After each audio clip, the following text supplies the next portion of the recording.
There you are. Here I am. We are live wherever you are, whether it's X, on LinkedIn, or on YouTube. So welcome to another Real Time with Steve Keen and Friends. It feels like election fever here in the UK, or should I say long COVID. Over in the US, it looks more like one of the candidates might actually have a fever in a debate that resembled two slightly demented great uncles arguing over who gets to control the TV remote. Luckily, there's nothing at stake that could end civilization, like the nuclear codes or economic policy.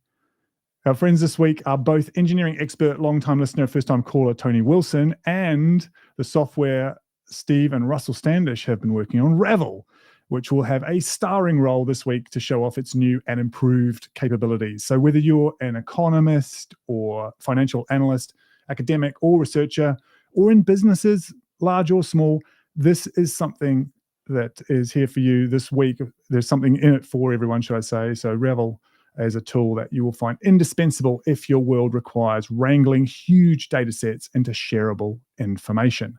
Make sure you subscribe, follow, like, and hit the notification bell. Think someone might be interested in this topic? Go ahead and retweet this live feed now, because the more there are of us here in real time, the better the atmosphere. What is Ravel? Very quick explainer by a non-software developing muggle. I beg forgiveness in advance. You know, when you go looking for, say, a red t-shirt that you want to wear on a live stream, and you swear you saw it in one of your drawers, but now it's not there. You look in all the other places it could possibly be, and it's still not there. Laundry basket, washing machine, under the bed. You ask your better half if she's seen it, and she says, do you want me to have a girl's look? And she finds it immediately and gives you that look. It's just a metaphor. It didn't actually happen.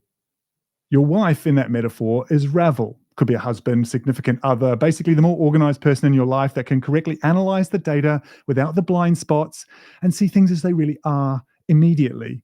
Even if you can't see it for love nor money, Ravel won't give you that look, perhaps, but everything else is exactly as advertised. Steve, you're getting this advertising for free. Ravel is your partner in correct data analysis, a software developed by the star of the show, Steve Keen, and Russell Standish. It is built on top of Minsky, an open source economic modeling platform. Ravel allows users to import, manipulate, and analyze large data sets, particularly those relevant to economic data, in a graphical way. It's far more powerful and easier to use than either spreadsheets or pivot tables.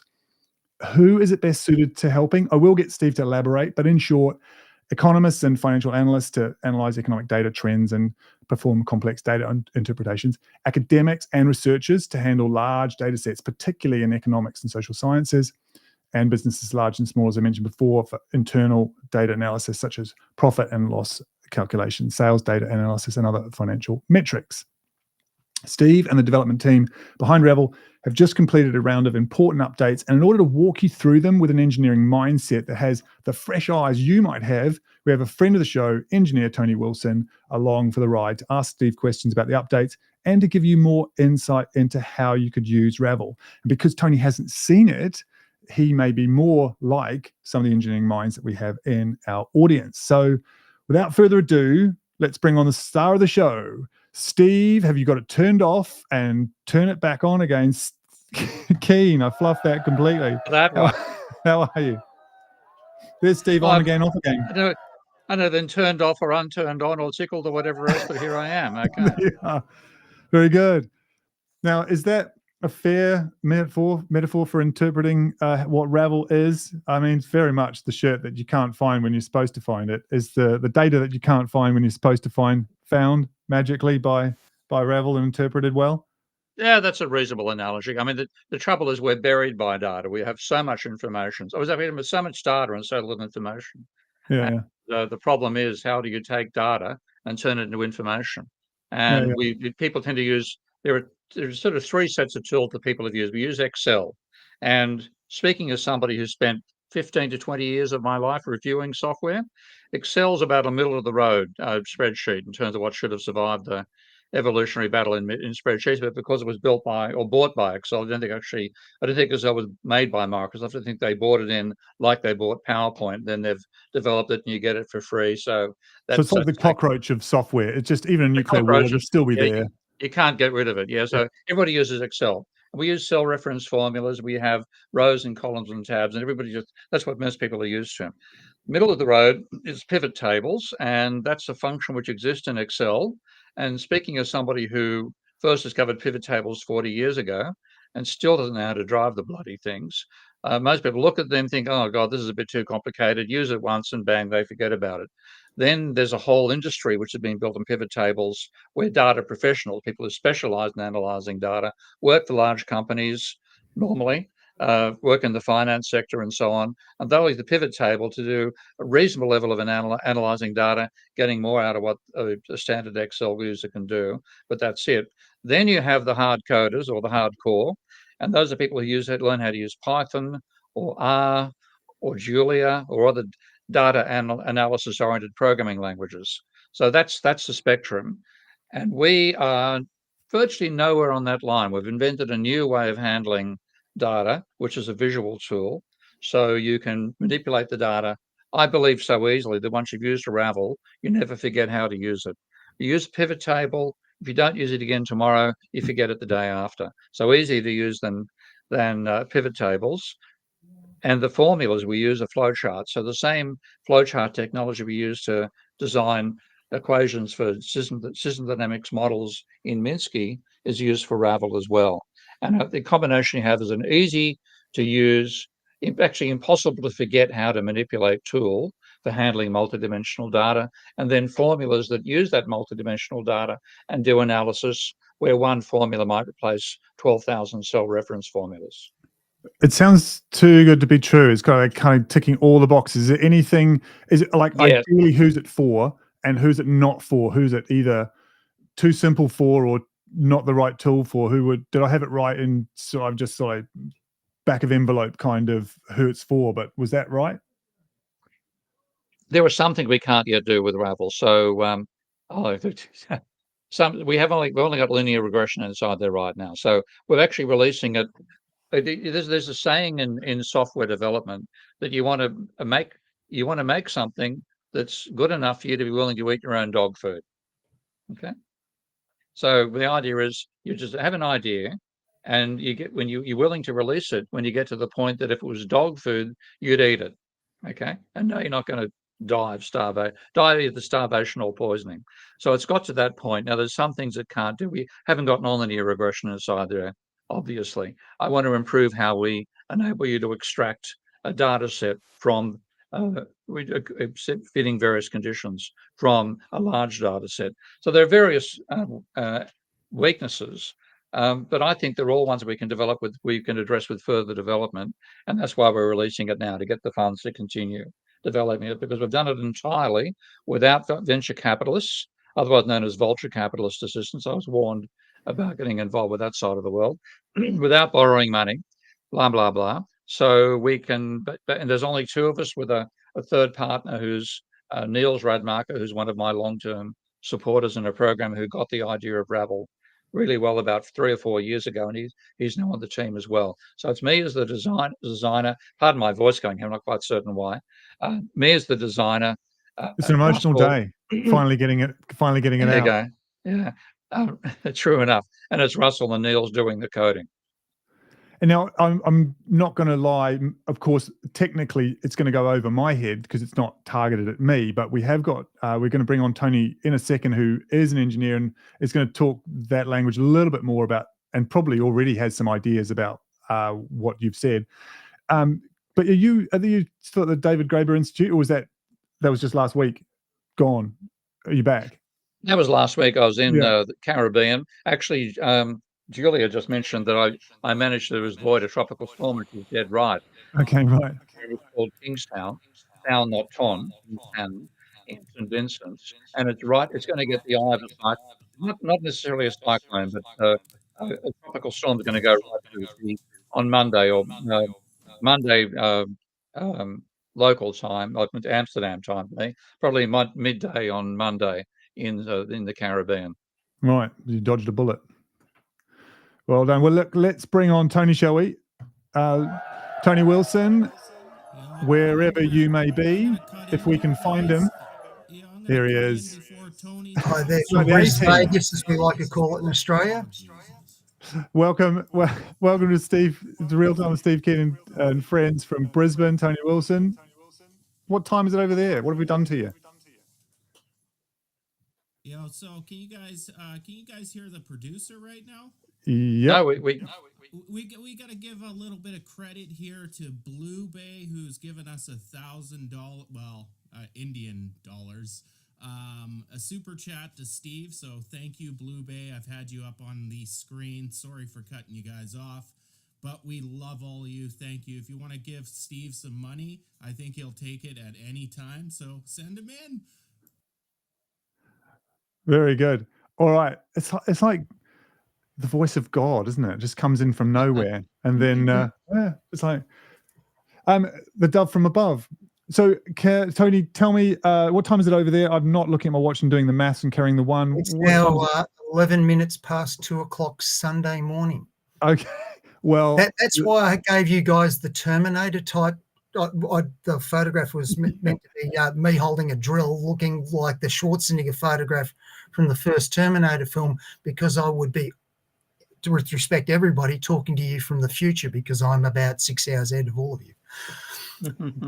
That's it. Well, yeah. Do you want me to give you guys a little bit of a background on that? Okay. I would love that. Yeah. Tell us a bit about the future, Tony. Being as quick as possible, I was born in Melbourne, Australia. I used to be able to swim pretty good. I got a scholarship to go to the University of Illinois on it. And I switched. I'd done 1.5 years of mechanical engineering at RMIT in Melbourne. And then I switched over to aeronautical and astronautical engineering at the University of Illinois. It was a very interesting time. It was 1984. Ronald Reagan was spending madly on Star Wars, and it was one of the hardest. The only reason I have that degree, no sports scholarship, I could not get in there. It was the hardest single course in America at any university to get into at that time, because it was paying nearly double what any other degree was getting, because there was so much money there. And but I somehow managed to get in, snuck in through a side door, passed. I was very, very lucky. My professor he'd been a child refugee from Poland who'd grown up in New Zealand. So we kind of like terrorized the department as the mad Australian and the mad Kiwi. So that was kind of a lot of fun. His specialty was stress analysis of axisymmetric structures. And if you're wondering what an axisymmetric structure is, that's an axisymmetric structure, because if you put a axis up the middle and you draw the profile around that axis, it's always the same shape. So you get that in aerospace. That's your rocket casings. As you'd all know from that era, the space shuttle crashed, well, blew up. He went off to help Morton Thiokol and Lockheed with the stress analysis on the redesign of the shuttle boosters one summer. And in that summer, I was doing some of his work. And if you're there, Ty, could you, I don't know if you can, this is what I was hoping we do. Ty, can you bring up a Wikipedia page for me? If you can.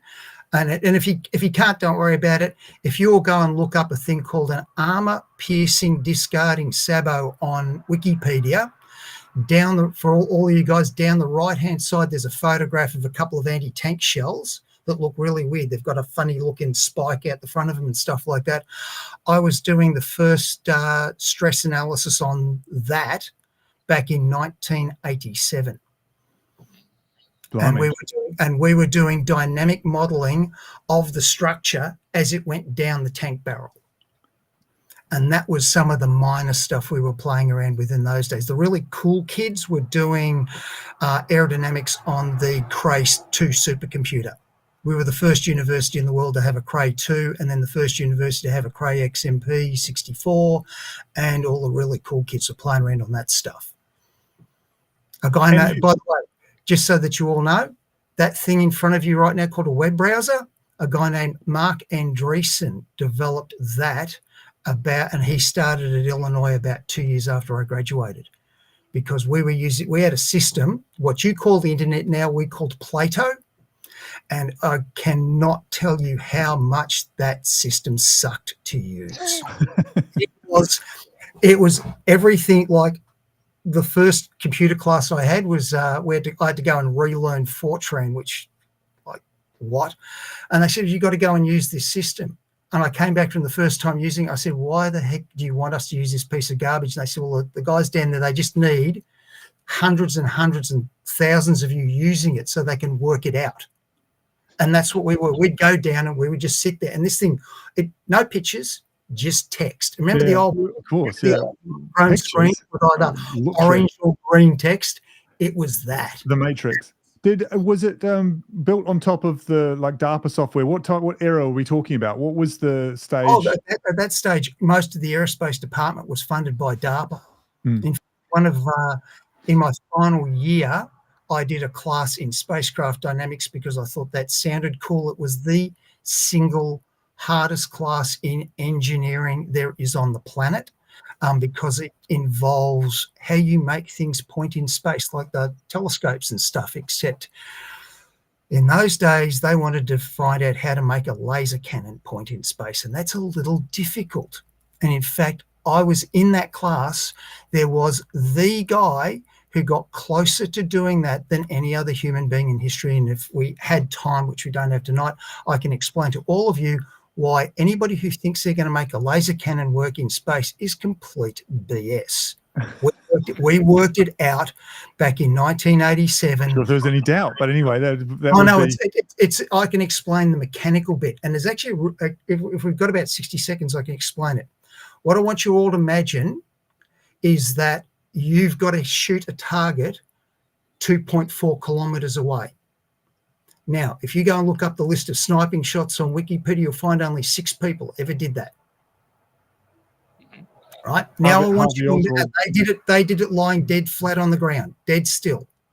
Yeah. Now I want you to imagine that you're in a racing car doing 280 kilometers an hour, and I'll make the numbers make sense in a minute.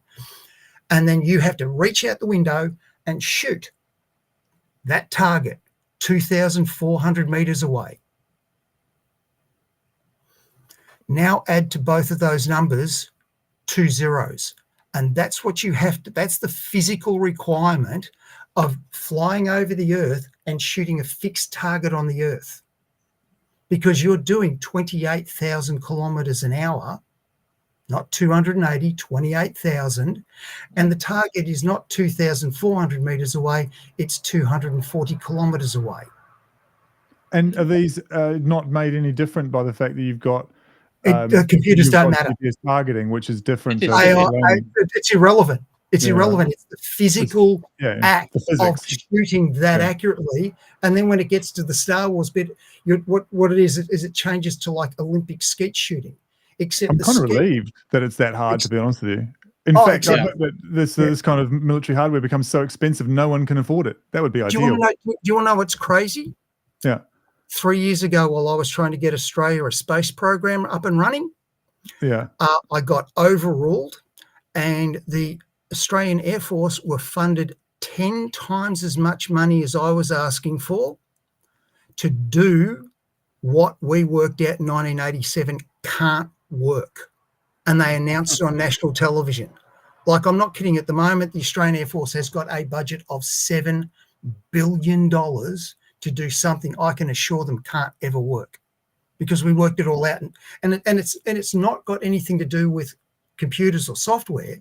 It's just the simple physical problem, because you're going so fast, you're trying to pan and target. I didn't know the Australian government was attempting to. Tony, just have a think about what we were talking about just before with Steve's Ravel. Just what were your first thoughts if you were listening in on that bit, just in terms of what it can do or what it might do for you as an engineer, whether or not it's useful to you. The first thoughts about numerical modeling. Like, if you look at that tank projectile we were doing on, what we were looking at was trying to see where we could shave a little bit off what's called the saddle, right? Like, how do you fire something that's that diameter out of a barrel that big? You have a thing called a saddle around it. And if anybody goes and looks up Wikipedia, that's what the funny thing is, that there's a spike sticking up and there's this cone-shaped bit. And what we were looking to do is to get weight out of the saddle, because the more weight you can get out of the saddle, the more speed the the sabot, which is the projectile, actually comes out the barrel, and it's a simple kinetic energy weapon. And there's nothing new or dramatic or secretive about it. They've been doing it since I think it was the Nelson's time. They were using this technique of getting cannon shells to come out the barrel faster by sealing off the barrel and having a smaller projectile and spitting it out there with as much energy as you could get it. So what we were trying to do is and this is the thing with numerical modeling. One, you've got to calibrate it against something that's known. And two, then you've got to start saying, what information can I get? And I was really hoping that Ty could, there's a report, and as far as I know, almost nobody knows it exists. It's from the US Congressional Budget Office. Richard Wolff, the Marxist economist who I've watched quite a bit of, because I thought, COVID was down, I thought I should try and at least broaden my brain a bit. And he pointed out this report, and almost nobody's reported on it since. And it shows family wealth in America from 1989 to 2019. So it covers most of the neoliberal era, but it breaks it down into three groups. Instead of looking at family wealth as the total wealth of America, it breaks it into the top 10%, the middle 40, and the bottom 50. And when you first look at this graph, the horror of it is you look at the bottom 50 and it's just this little tiny thin brown line across the bottom. And what you've got to start chasing is that instead of just looking at things like GDP, like I find, and I'd love to be able to tell you guys why as an engineer I'm interested in economics, and that basically comes down, I've just had so much interference from economists. And this is the thing just before we came on now, I want to talk about energy. All of the discussions in Australia right now, there's no engineers in the discussion. It's all economists. They will not let engineers speak. And when I look at one of the things anybody that's outside of it, unless you're confirming the existing paradigm. There's a news story this afternoon, like I'm literally 6-7 hours ago, on ABC Australia, and the title of it is, "Are Politicians Listening to the Scientists on the Nuclear Power Bit?" And they interview the guy's head of CSIRO, and all he's talking about is the team of economists that CSIRO have hired. Really? Like CSIRO do that? Why? I'll be quiet for a moment, because you're Australian. Both you and Steve are Australian. Well, no, I'm Kiwi, but I'll forgive you. I lived there for long enough. Yeah. So, okay. Explain to everybody what CSIRO means. And Commonwealth Scientific and Industrial Research Organisation. That's what it stands for. Okay. So, Steve, now try and tell everybody, why have they got a big team of economists? Because they've been forced to privatize themselves, and they're trying to sell what they do. No, this is the problem across almost every industry right now. Like when I started looking, going, why are economists interfering in my space of engineering, whether it be in manufacturing, mining, the places I've worked? And then I found out, well, do you know a guy named, I already his name, Michael Young? You ever heard of him? I might have, yeah. He's a professor at University of Adelaide. He held the Australian chair at Harvard. He wrote our water strategy. I first heard about him watching a DW story on YouTube, how he rewrote the water market in Australia. He was the guy who actually designed how our water market works. And he's there bragging to the Germans about how we've now got this super sophisticated water market. And then if you actually go and look at some things, you go, hang on, it's failing. We've had a reduction overall in Australia. Dairy farmers, we've gone from 22,000 dairy farmers to 8. In the same time period, our population's gone from 15 to 26 million. In my home state of Victoria, it's just been released, we've gone from 7,400 dairy farmers to 2,800 since the year 2000. And almost we will come back to some of these issues. Yes, I think there's a longer discussion in there. There's much longer discussion on it. But going back to that report from that's there, No more. I was going to bring in Steve just to have a look at where we can at least bring a connection to Ravel, because there might be something that we can explore using the demo. And in fact, I don't know if that's possible.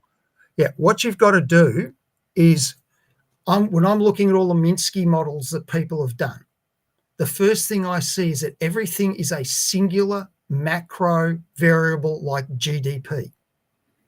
If you look at that data for that graph on that, the very first graph that's in that family wealth report, and if you look at if you take away the colors, it says America is doing fine because you're looking at the total sum.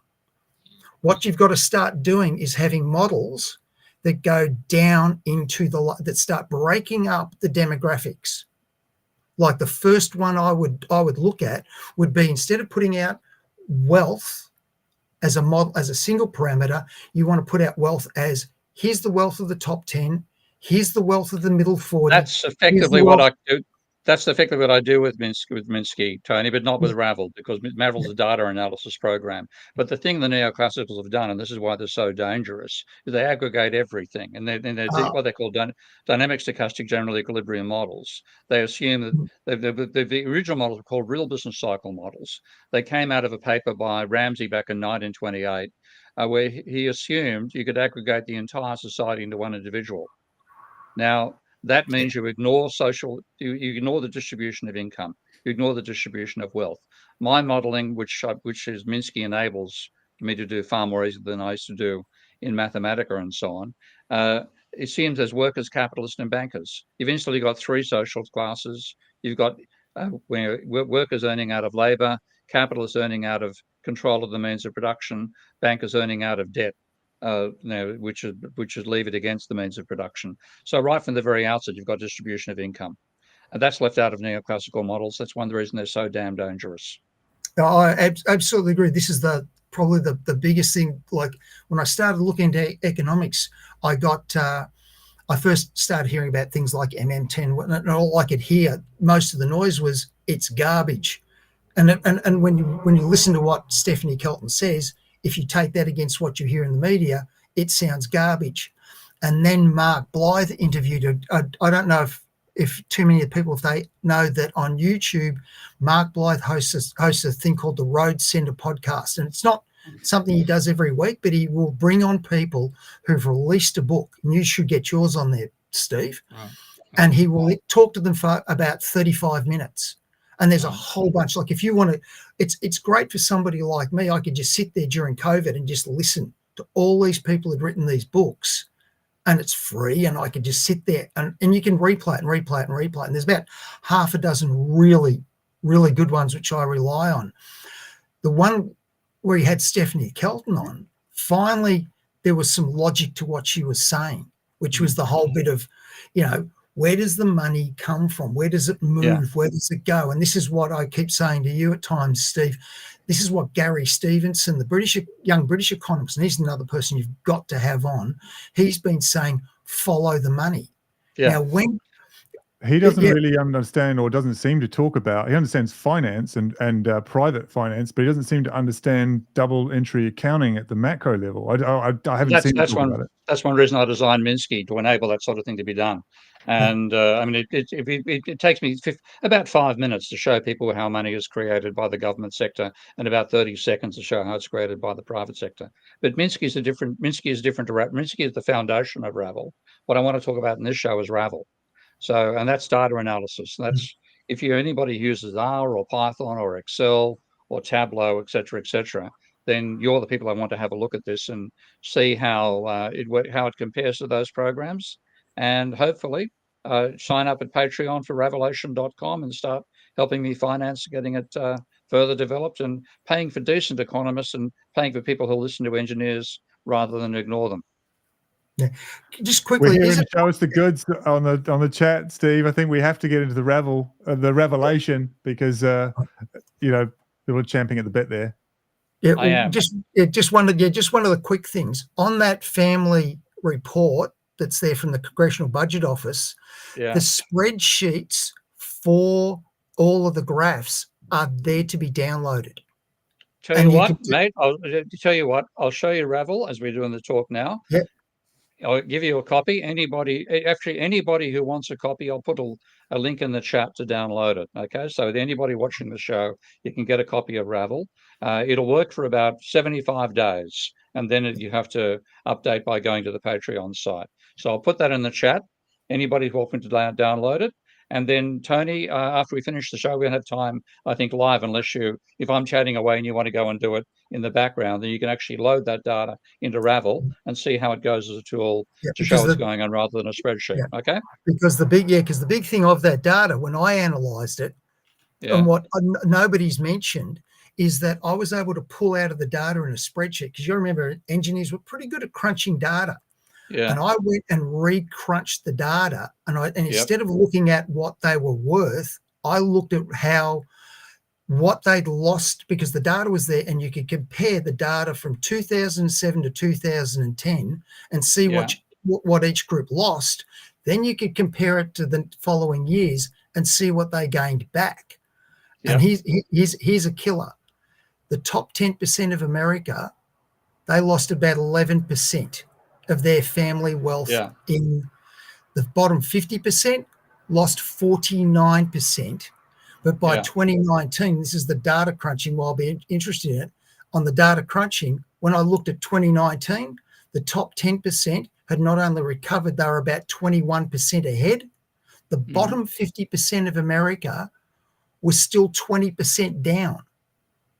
And this is why so if you look at just that very first graph, and I really wish we had time tonight and maybe next week or whenever, to show you guys this is what crunching data can reveal out of some of these data sets. So it'd be really interesting to feed that data into Ravel to see if it can give me the same information that I was able to crunch out and pound out of Excel. What Minsky would probably do, I think. I'm just putting words in Steve's mouth there. Hang on a second. I'm typing in the chat now. I typed the wrong link. I didn't get the link from Drive, so I'll just actually get Drive to give me the right bloody thing. But instinctively, Tony, I understand what you mean in the sense that you often get this average rather than looking at because if you look at and averages in the States look like there's wealth, but there isn't. If you look at the average in that graph, if you just take out the colors, the average family wealth in America has been fantastic. They recovered from 2008. They're all well ahead, except the reality of it is the top 10% are magically ahead. The next 40% are a little bit ahead. The bottom 50%, what's that?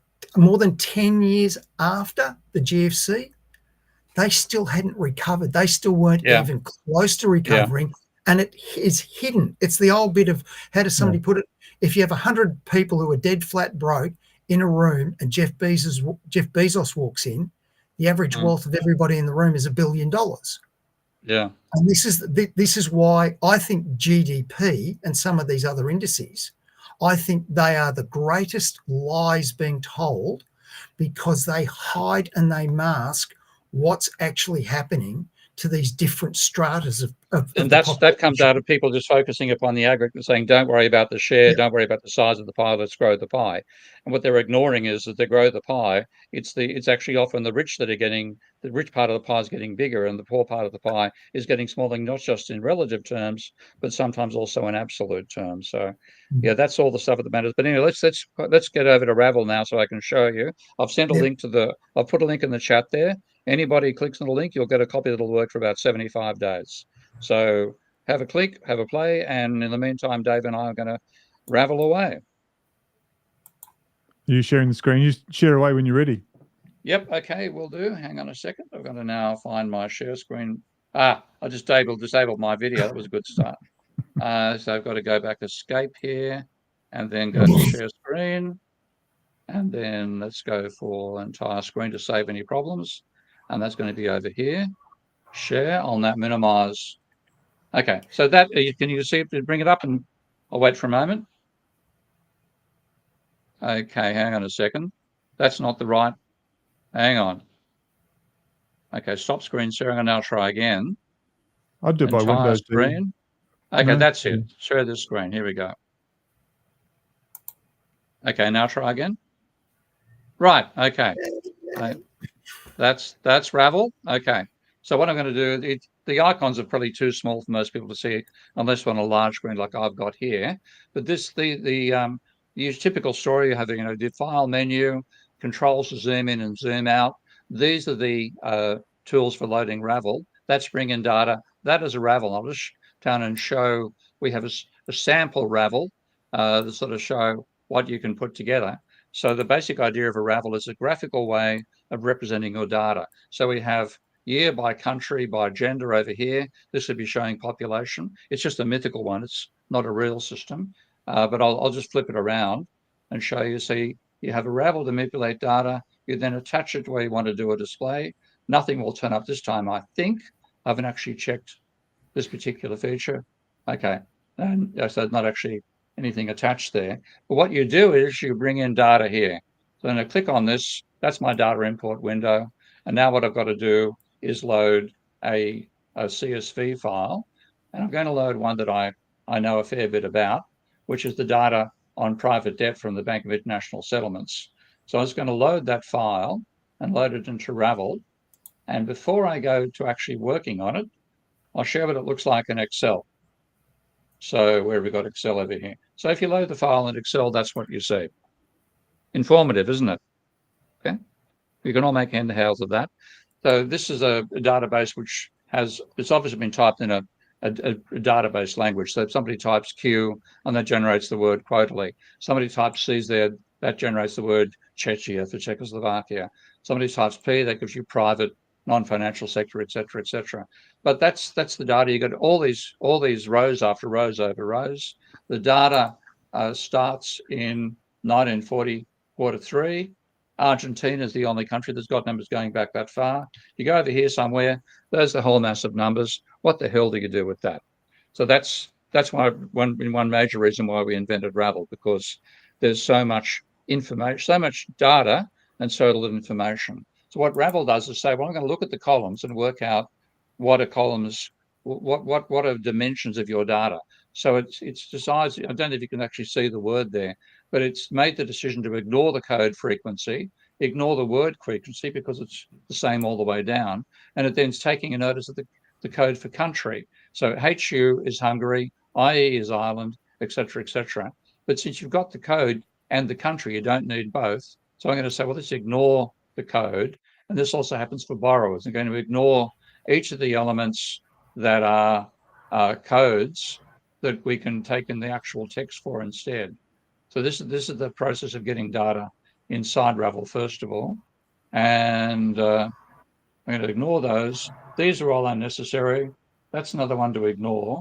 And then the data starts over here. And I'm going to say, well, the header row is the one I'm currently on. Populate the labels using the header row. The data starts here. So I specify that's where the data starts. And the horizontal stuff, this Q1, Q2, Q3 stuff, that's date data. And I'm going to call that the date dimension. Hang on, I've got the word. Okay, and it's time dimension. And I'm going to take the point of being the year and a dash and a letter Q. And I'm now going to make these names look a bit better. So I'm going to call this country. This is sector, the sector doing the borrowing. This is the sector doing the lending. This is the way it's valued. And this is the unit they're giving you. And that'll do me. And having done that, I click on OK. And at the moment, the share button from Restream is getting in the way. So import. And now what Ravel has given me is this little object here. You can see the letters WST skull. That's the actual name of the CSV file. So I simply drag an arrow out from here, and Ravel will now, as soon as it gets near an input port, it clicks to it. That's now clicked to the Ravel there, and I hit recalc, and you get this funny looking. And actually, this is my fault, I must say.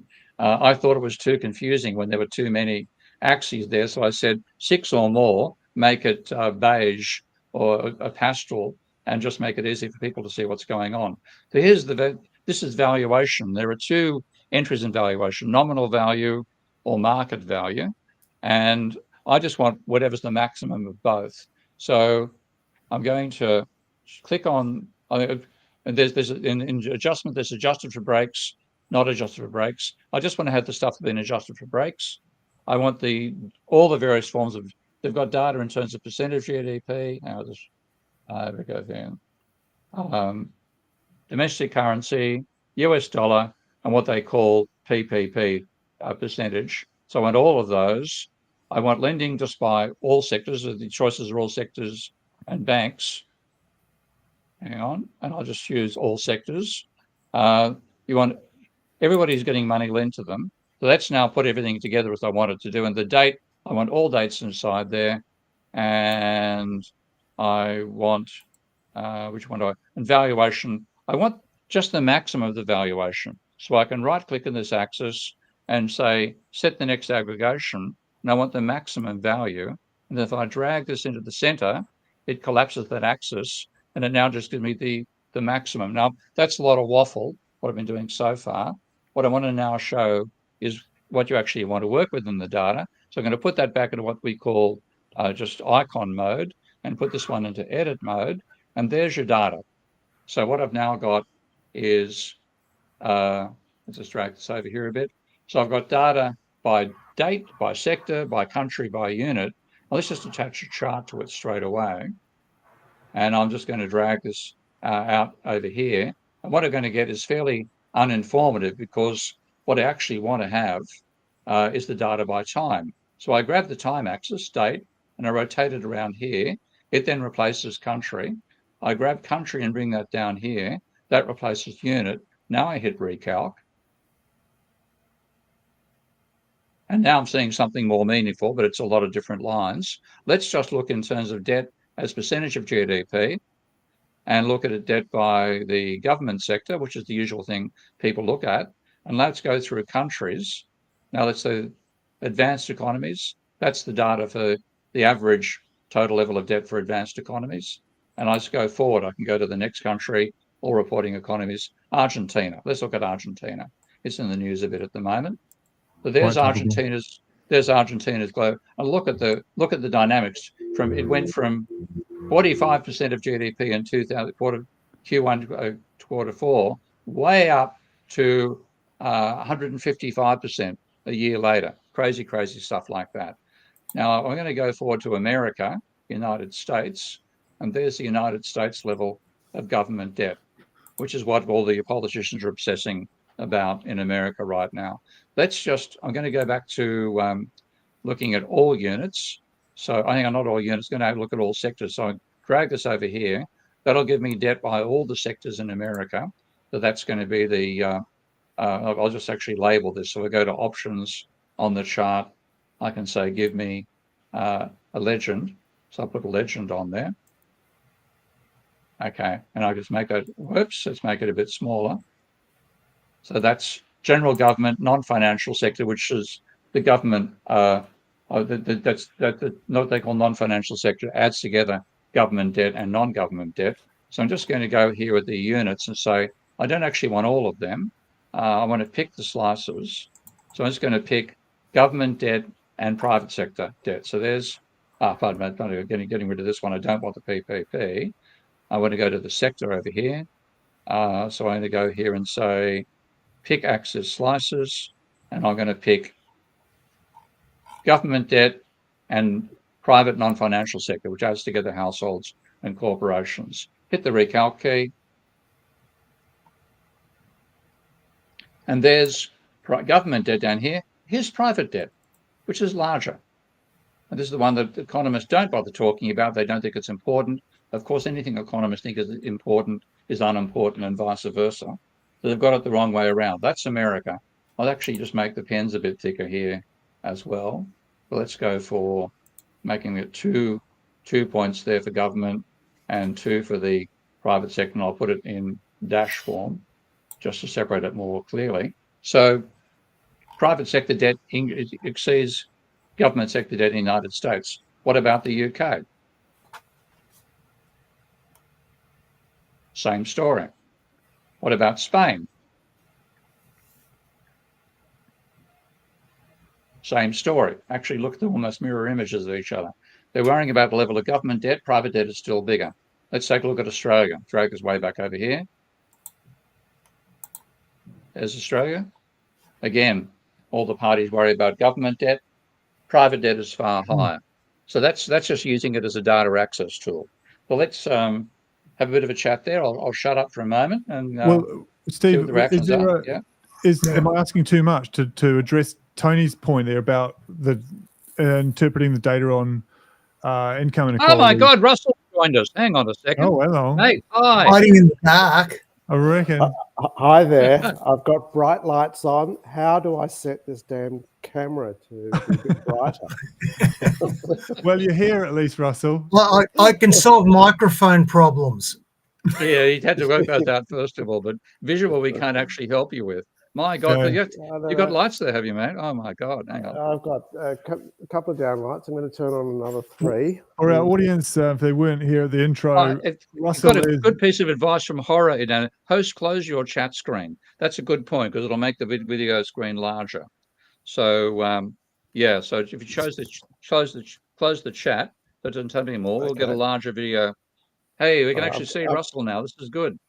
I've got now 5, for our audience, Russell down lights on. is the software developer that's been working with Steve. So, and we're very privileged to have you up this time of the day as well. But we've got Tony at 2 in the morning. What time is it for you? Probably the same. Exactly. 2:45. Yeah. 2:45 exactly. Yep. Hey, I'm going to owe you a pack of Panadol after this. You're going to have a headache from bad sleeping. I think they'll stop taking your calls for a while after this, Steve. Yeah. Well, good day, mate. Good morning. Let's have a bit of background on how Ravel came about first of all, because that's probably of interest to people. So if I go back, oh God, how far? 40 years, I think. I became, by a series of unfortunate events. Oh, hang on. Thomas Dartland's asking, can Ravel handle two or more dimensional arrays? It can handle 30 dimensional arrays if you feel so inclined. I wouldn't recommend it, but it can handle 30 dimensions. And we can handle 100 million rows in 30 dimensions. So the data handling, this is one reason why it's taken a long time to get to market. We did have a version way back in 2019 that did most of what we can now. But if you created a 10-dimensional data array and you had 10 elements per data, then you got 10 to the 10 times the size of the data you allocated to each bit, whether there was data in the point in that particular location or not. Now what we have is what are known as sparse data matrices. So the only parts of a array that have data in them actually take up memory in the computer, and therefore we can handle memory far larger than we could back in 2019. And we're going across to we will ultimately have a SQL database attached as well. So that will mean you can actually use not just your RAM inside your machine, which is far larger than you used to get in the Cray, Tony, as you'd be aware. And we can also write out to disk as well. So it'll be basically unlimited data storage. It sounds like it's way in advance of, or based on that comment from somebody there, it's way above what their expectations are. Is that you're trying to future-proof it for another, 20 years, basically? Oh, yeah. I mean, well, you look at the amount of data being generated simply by, internet queries these days. There's a ludicrous amount of data. And the more dimensions you add to a system, the more effective, the larger the arrays become. So we reckon we can handle virtually any data that anybody wants to analyze on the planet at the moment. Part of it is you don't want to build in design limitations unnecessarily, and it's so and it's very easy to get to large data sizes. Once you start multiplying dimensions together, so the amount of data. The amount of data grows exponentially with the number of dimensions, and by going to a sparse format, you can go to, it's basically the number of data points addressable is your limit. And so currently we're limited to a 64-bit address size with sparse data, which is it's many more. It's many multiples or exponentials on the actual number of atoms in the universe is potentially addressable, but that is still possible to achieve. If you load up a data set with 100 dimensions, and we have done that, quite often that's the limit that you run into. So you have to be a little bit careful about how you load up some of those sorts of data sets. Think about, okay, do I really need that particular access, or can I aggregate over that access as I bring the data in? So it's still certainly possible to handle those data sets with the current software, but yeah, it's a curse of dimensionality essentially. Yeah, and that's actually literally a technical term, the curse of dimensionality. It's one reason why we get overwhelmed by choice, because if you walk into a McDonald's and it's got like 10 different ways you can enhance your hamburger, and there are 5 options on each, you've got a couple of 100 million combinations come out of that. It's ridiculous how dimensionality grows rapidly. There's a comment there from Shot, which is, I think Leontief would appreciate this far more than Samuelson. What does that mean? What it means is that Leontief was into data arrays, using matrices to analyze economic data multidimensionally rather than just reducing everything to a single number called GDP. So Leontief input-output matrices, this is an absolute dream for, because it can handle them easily. And we have not just matrix operations, they're called tensor operations, because matrix operations just handles 2-dimensional rows and columns. This handles rows and dozens of potential dimensions. Okay. Yeah. Fair enough. And I think I'm not sure exactly where to go next, because of course it's way over my head in terms of information. So this is not for me so much to comment on. Information. Oh, for me, but then I'm not necessarily the target set for you. But Tony, there's actually a really great comment just popped up from Dosed in the Half Shell, who's one of the really great contributors to this podcast. He said, "Data isn't information," and that is true. It's not. Data is one thing. It's what you extract from it, and what can you indicate from it. And I think that's the really, really important thing. Like that's what sorry to go back to that family wealth thing.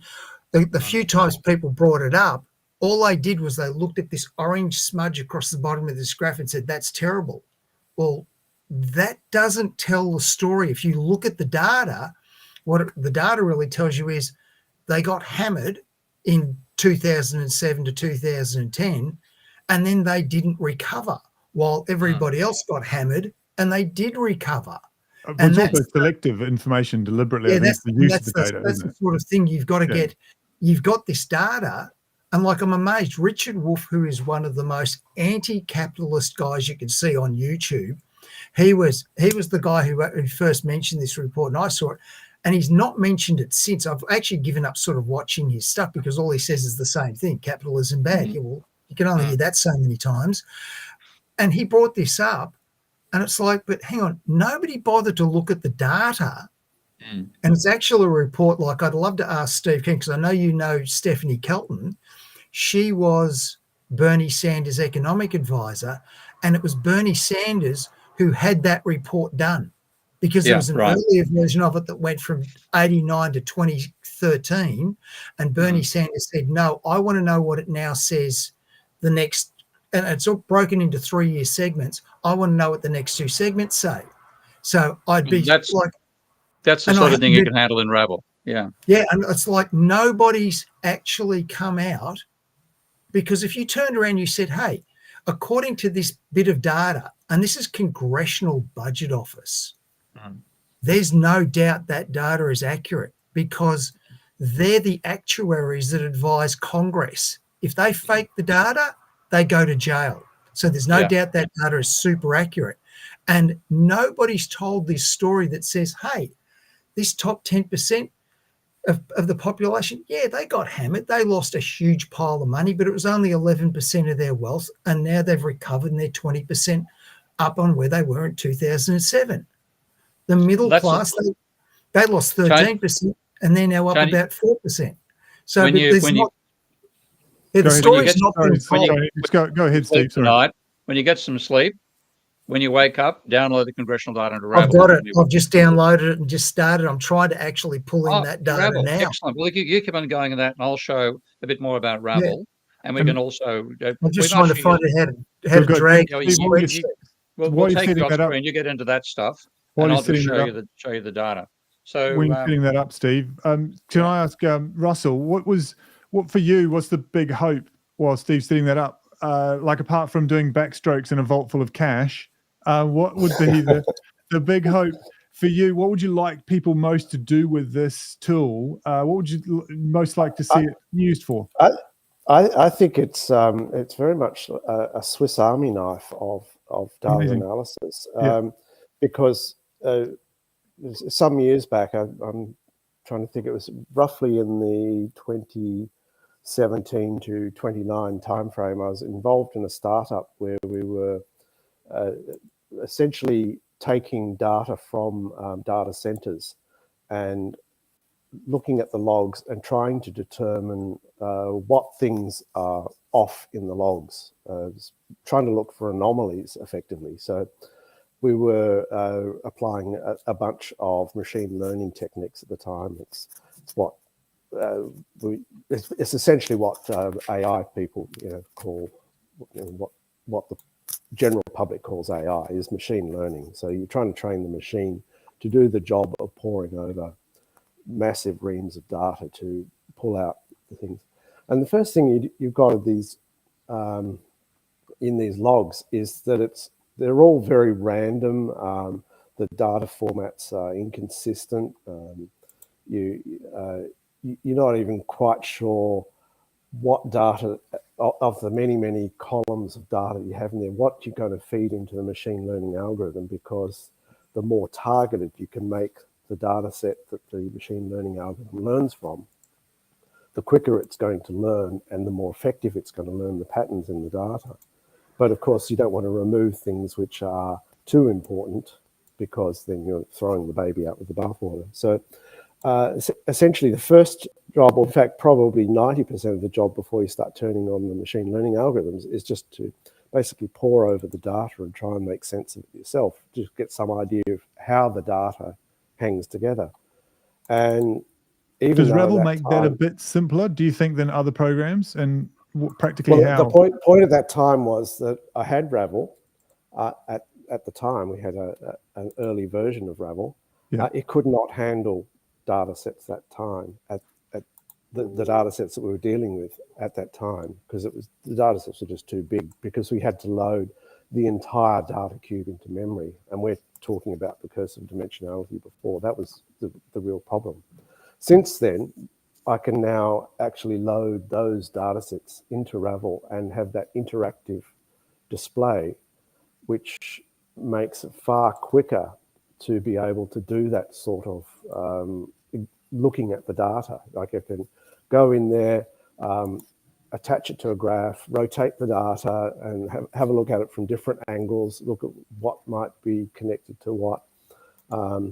In those days, I basically had to write Python scripts to do the job. And so you think, okay, how would I do that? Okay, I've got to sit down, write a pandas query, and then so it always took a bit of time to actually go, and then you'd see an image. Whereas with Ravel, that's almost real time. So you get a real intuitive sense of what the data is doing. So absolutely, that's my dream, is that Ravel becomes that first tool that data analysts do to try and make sense of a data set, even if you're going on to then apply much more advanced techniques to it. Amazing. So, Steve, are you ready to go there on another demo? Yep, sure. Like I was actually just feeling a bit what Russ was talking about there. The concept behind Ravel was first visual in a program called PC Express that I first encountered in 1980 or maybe 85. And it was a multidimensional database designed by MIT and purchased by a French company called Information Resources International. Magnificent data analysis tool, but no graphical user interface. I raved about it. They actually used my review as promotions for the company. But then they said, well, could you be our keynote speaker at the annual conference in Sydney? And could you think up a GUI? And I dreamt up Ravel, and I was in discussions with them about using it as a front end when they were bought out by Oracle. And Oracle then eventually shut Ravel down because, and quote unquote, this is from one of my supporters who was an ex-executive for Oracle, Larry didn't like it. So Larry didn't like it. It got killed in 2013. That's almost the same time Russell and I decided, when I got shafted by Western Sydney, when they retrenched 5 of the 6 professors of economics there. Yeah, lizard man, as Yulia's saying here, ghost on the half shell. Yeah, I thought, well, let's start doing it. And because I've now got a fantastic partner and great lifetime friend in Russell. And Russell, give a bit of intro to your background, because I could never have made it without you, as we both know. All right. Yeah, so I mean, some of the people here, I think, are familiar when Ty did an interview with me last year, I think it was, from memory. Yeah, so my background, originally I did a doctorate in theoretical physics. And I've had a long time interest in complex systems and evolutionary theory. So I've sort of written various simulation models, particularly based around Lotka-Volterra equations. People know those. But taking an n-dimensional version where the dimensionality changes over time with new species coming into existence and dying out. So this is what I sort of spent a lot of my academic research interests on, and also I've had a strong interest in artificial life, the simulations, and in particular a simulation system called Tierra that Tom Ray developed in the early 90s, and what that can teach us about evolution and how evolution works. I tend to take the view that evolution is very much core as to what makes our world complex. So actually, it's an argument I have made. In fact, the only process in the world where you get basically entropy changing at all. So an irreversible process of any sort has to be an evolutionary process. But that's a bit of a long argument that I won't go into here. Anyway, in terms of my career, I found when at the end of my PhD in 1990 that pretty much getting jobs as a postdoc was just a miserable exercise. There were no jobs around. So I had kind of a reinventing of my career, and found that I sort of rebooted my experience of doing physics simulations, particularly molecular dynamics simulations on supercomputers, into a career in high performance computing. And so probably for the first 15 years of my working life, I worked in essentially supercomputing centers in the academic world. And in fact, that's I was supporting one of the facilities at UNSW when I met Steve when he was doing his PhD at UNSW. And at the time, Steve decided to run a conference which he called Commerce, Complexity and Evolution. I think you remember what the conference was, isn't it? Yeah. That's it. Yep. And I thought, well, that conference, I know a fair amount about 2 of those topics. And there's a guy, one of our chatters thinks that that's how a dating app should work. Maybe you should get into dating apps. We definitely have bonded. Yeah. Is that next? You too. Yeah, you do at least. So you got to run a conference first. I mean, that would be quite a niche. That is very niche. Yeah. So, but anyway, so Steve, after meeting Steve over lunch, he encouraged me to write a paper about the third topic, which I didn't know very much about, and that was the commerce side of things. Well, economics at least, anyway. So. So we went from there. So we've sort of done a few sort of academic projects together. But as Steve mentioned, in 2014, there's a period that coincided where essentially my work pipeline actually dried up for a little while. And Steve said, well, I've got this idea that I've had sitting in the back burner, sitting in my filing cabinet effectively for the last 20 odd years at that time.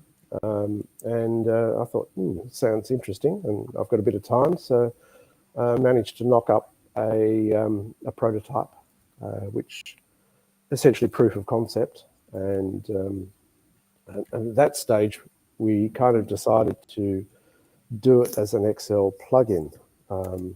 And so I got into the very murky world of writing code that goes into Excel. And it is an incredibly murky world. I can't believe that that's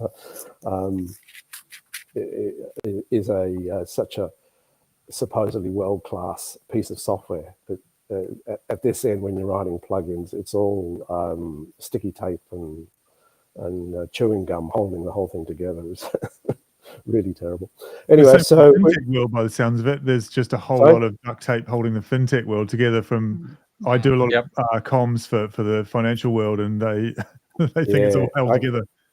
I can well imagine. But anyway, it's it is what it is. But the problem was that we eventually decided around about maybe the 2017 sort of time frame, after a few years of just trying and not really getting a lot of traction in this, that the big problem with doing it in Excel was that the actual process of loading the plugin into Excel and getting it to work is incredibly arcane, just to go around all the various little preventative things that Microsoft have put in to stop hackers getting into their system. And running arbitrary code, which is what it's doing, just meant that it was going to be a non-starter. It was just going to be too difficult for your average punter to be able to use. And so we've tried various things. I think we did try, in fact, just one aspect of this is to actually have it as a web interface to running it as data sets. It was kind of one of the things we're looking at. Yeah, and then we Steve had this idea of actually instead of running it in Excel, why don't we put Ravel as an interface into Minsky, which at this stage had become quite a mature product. And so that's largely what we've been doing over the last 2 to 3 years. Can I ask maybe an obvious question, but if someone was working in a system, and I don't know if this is, I doubt this gets you in trouble, but like if they're working in a system that you think they should switch and try Ravel, what sort of ecosystem are they in? What's the ideal ecosystem you think it's logical to move from to go, this is way better? What's the obvious ones apart from Excel? Oh, anybody using Excel, if you're using cell formulas, throw them in the bin. We can trash them completely. If you're using pivot tables, it's far easier to manipulate a Ravel than pivot tables. So and any people who have a small company where they get tons of data out of mind your own business or whatever else they're using as accounting, and you basically get these numbers, you can't work out how to analyze them, grab a hold of a copy of Ravel. So as Russell said, it's a Swiss Army knife of data, and the capacity to rotate and slice and dice all the stuff that they call the basics of in analytic databases. We make that visual and quite straightforward in Ravel. So what I might do quickly, if the producer can see if he can get rid of the chat window while I show the screen, that'll make the amount of screen space larger. And I'll show one of my party. Thank you, that's great. One of my party tricks is showing what caused the global financial crisis using the data for the Bank of International Settlements. So ready to roll? I'll go over to the screen share.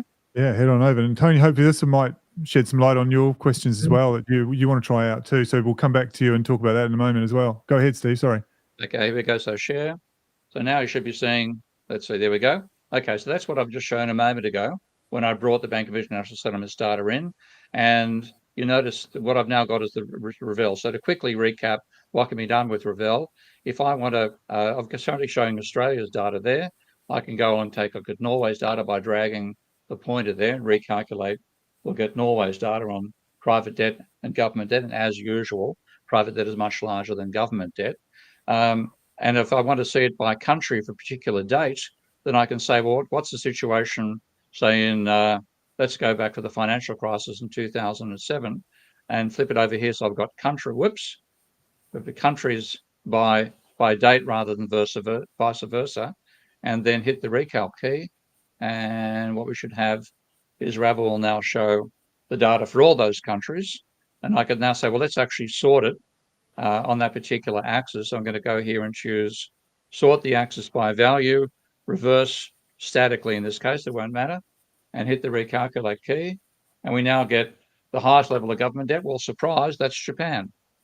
So this is the sort of capacity to easily suck and see the data, which is powerful compared to any other program. But the real power comes when you allocate all these, a slice of the data to variables and look at it that way. So I'm going to go back and say, look, let's look at all date data, flip dates around here. So I've got date by country instead, have all various units and all types of debt.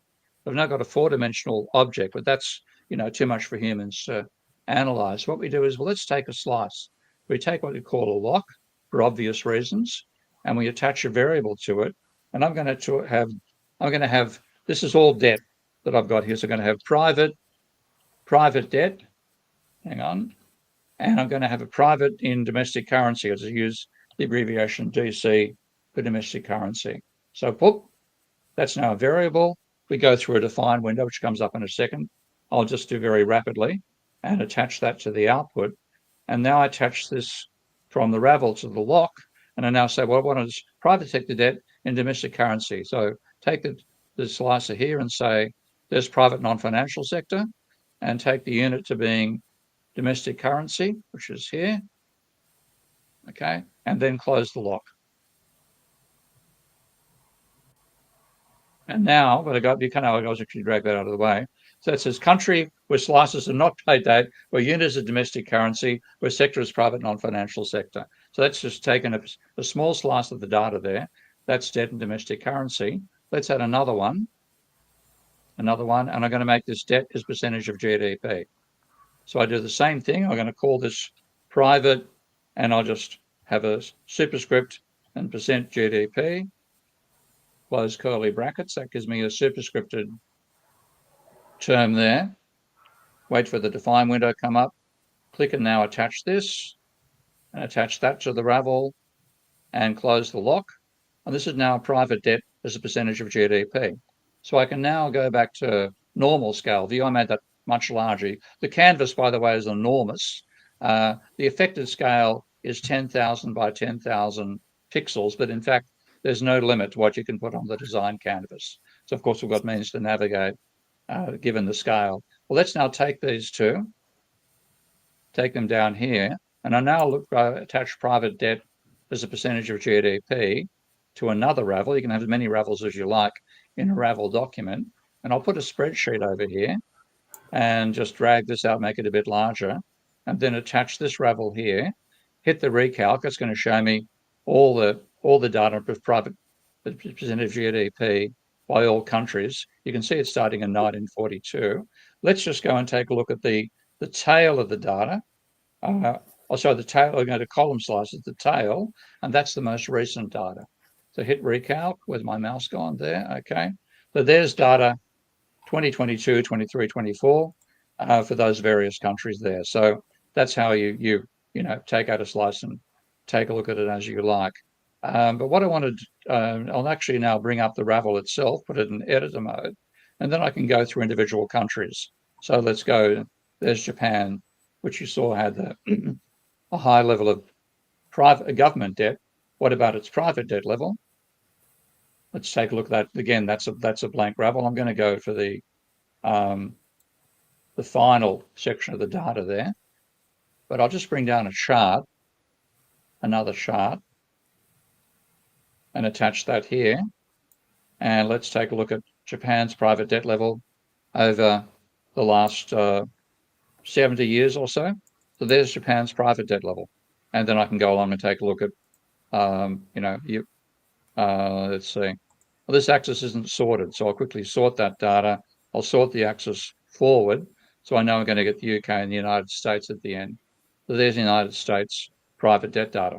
Now that's what, knowing this particular data set, I'll just delete that sheet up there. That's what enabled me to know the financial crisis was coming, because I focus on Minsky's financial instability hypothesis. He talks about the role of debt, private debt in capitalism. Most economists ignore that completely. I don't. So that's what I started looking at. And when I looked at the data in 2005, which is about here, that's where I first looked at the data. And I looked at the trend I saw was basically exponential, an exponential increase in the ratio of private debt to GDP. So my gut feeling, based on Minsky, was this trend can't continue. When it fails to continue, we're going to have a credit crunch, and it'll be the biggest downturn in economic history since the Second World War, which indeed is what actually happened. So there's private debt. But what I want to show is the rate of change of private debt relative to GDP. And that means I need to have credit. So I can work that easily. Here's private debt. I put it through what we call a change operator, the delta operator. There's the delta operator. I then attach that to the delta operator. And just to show you what's actually in that table, I know this is very, very messy demo, but I hope people get an idea of the flexibility of using Ravel out of it. Hit the recalc key, and I've got all these numbers turning up for these different countries for debt levels, not as a percentage of GDP, but in their domestic currency. So I go for the tail there and see those numbers. We're going to get, hang on a second, this might be a bug turning up. Russ, yeah, I'm not getting that data properly shown. I'll get rid of that for a second. But that's a change in private debt.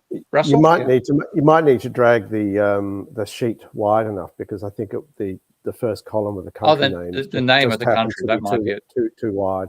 Yeah, or let's put a whole mass up here, and I'll just let's just drag this around here. Let's see, and hit recalc.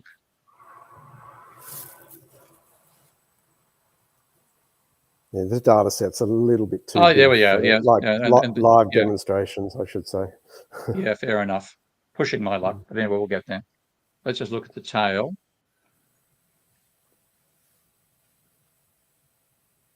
So those are the numbers that's turned up this time.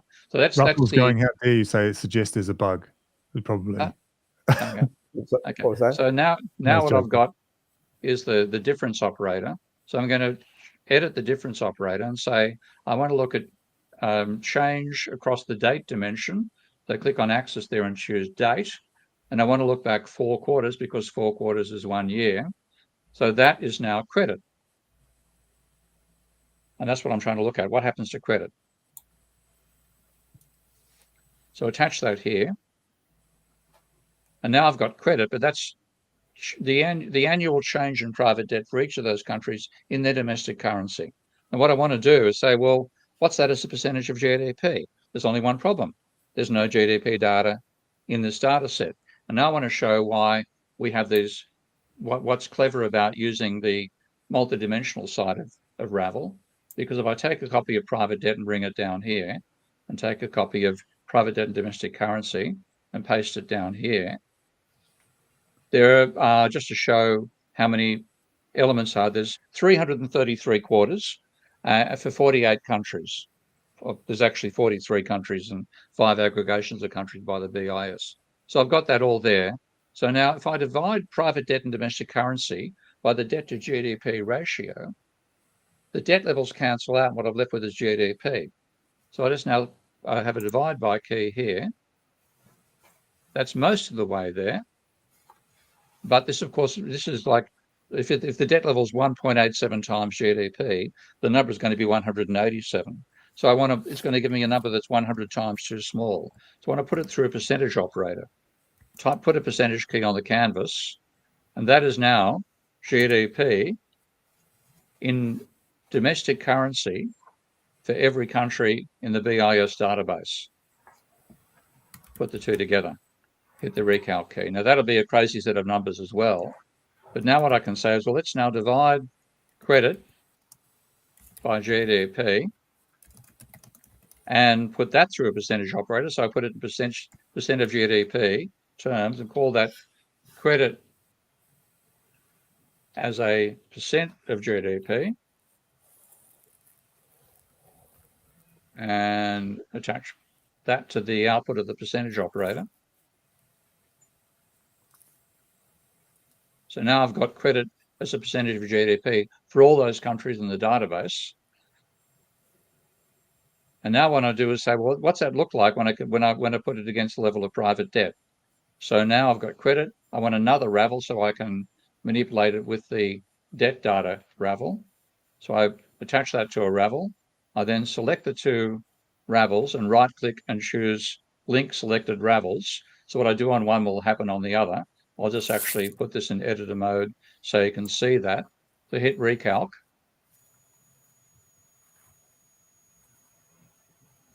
Okay, notice, by the way, Russell, it doesn't immediately include the country. But if I change it to here to Russia, let's say,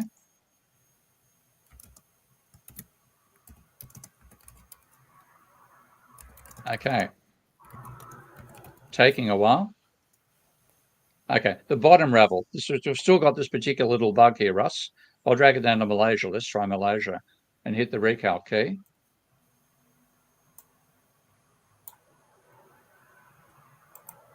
Uh-oh, Houston, we have a problem. Indonesia, let's try Indonesia. It might be because these countries don't have data in both systems, but they should have. I'll go United States, hit recalc. Russell, I think I found a bug in the release version. Just what we need. I don't know what's going on there. I'll unlink the two and I'll relink them. Let's just try that. So link. No, I want to rubber band them, bring up the right-click menu, hit link. Okay, now they're working. Okay, so that's what's supposed to happen earlier. No idea why that didn't happen then. Let's just make these graphs a bit different. So that's dead as a percentage of GDP up the top there. I'll take a copy of that chart and paste it down here and attach the two. And now I'm going to hit the recalc key. And that's going to show me private debt and credit the United States of America. And there's the financial crisis, boys and girls. Credit in 2006, Q2 was running at 15.5% of GDP. I knew when this rate of increase turned around, it'd have to go negative. It went from 15% of GDP to minus 4.8%, 4.7, 4.8. That's what caused the financial crisis. Now, Minsky lets you, Ravel, pardon me, lets you identify this extremely rapidly.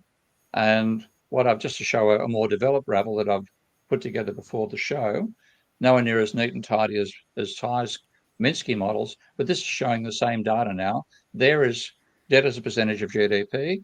The black line is credit as a percentage of GDP. I've also brought in data on unemployment, and you can see when credit goes up, unemployment goes down and vice versa. And the green line is inflation. And inflation actually went from 5% per annum in 2007 to minus 4% or minus 2.5% in 2009. Now, all that was a complete surprise to neoclassical economists. It wasn't a surprise to me because of Minsky's financial instability hypothesis, but Ravel now lets me show this stuff far faster than I was doing back in the days when I was using MathCAD to do the same work. So that's rough and ready, very fast way of showing what you can do with Ravel. That is just, of course, economic data, but as Russell said, this is a Swiss Army knife for data. So anything which you can do in Python or R at the fundamental level you can do in Ravel. There'll be some elements we haven't got yet. For example, we don't have pie charts, but we'll get there. And I think Ravel is the best way to suck and see your data and get inside and analyze it. It exists. That's why we think it's, we want it to take over the spreadsheet and the business intelligence market. Amazing. In fact, the first time I've seen something that like that for a layman like me was Hans Rosling's Gapminder data. He took all the data, in his case, from the UN mostly, and made it accessible that people could actually look at it and go, "Oh, I understand what you're talking about now," which is so important. This bridging the gap between the academic world much more and people who can, I think, speak up as well and say, "Yeah, there's something wrong here. Can we need to talk about this to popularize it?" But anyway, I know that Gapminder is a good example because Gapminder creams us in terms of the range of graphs you can create. So we can only create bar and line charts at the moment. That's pretty much it. We have scatter as well. That's a recent addition because what we focused on for all that last decade that Russell and I have been working on Ravel before we decided to release it, is getting the engine room right. Okay, we wanted to make sure we could manipulate the data and it could link different data sets together, all that sort of jazz. We had really cruddy graphs. It's only in the last 6 months that Russell's focused on improving the graphing side of the program. So Gapminder with its circles on an XY axis with the size of the circle and the color of the circle. We don't do that yet, but it's something we've got the right foundation to build that on for the future. But you're a Swiss Army knife. You couldn't take the Gapminder tool and apply it to lots of other uses so much, and that's not what it's for. It's there to help people understand where the world is in just purely some economic terms. But you've got your canvas is much wider than that. So I'm not trying to compare, but for people, just for context, I think that's the last time I've seen data like that revealing that quickly. Yeah, and that's the beauty of Ravel, as Russell said. We can throw any set of data at it and you can look at trends and anomalies very rapidly. And the fact you've got the visual tool of the Ravel itself to select what information you want to look at makes it very, very fast to do that. And there are lots of packages for visuals, but very few for deep dimensional data analysis.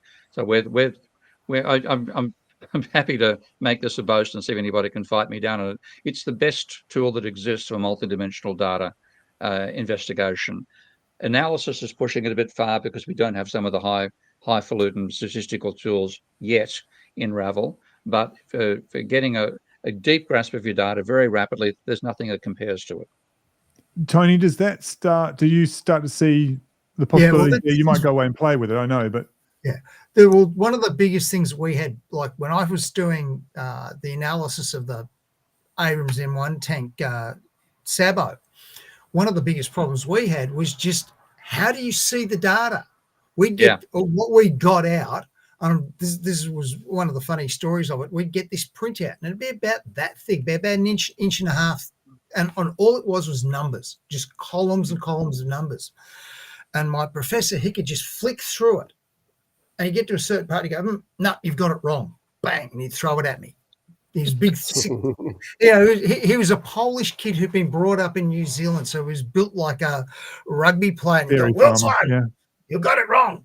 And he could work his way through because the data was in those days, we were in Fortran, it was all fully formatted.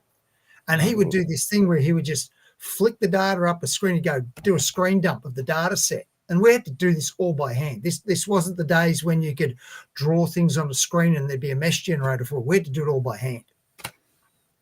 And he would just go, he'd go, boom, and all of a sudden you go, tap on the keyboard and go, oh, you've got a decimal point, like you'd shifted one line of data, one character across. And for a while I was going, what are you doing? What are you doing? He said, and eventually he said, do you really want to learn? And I said, yeah. He said, okay, right.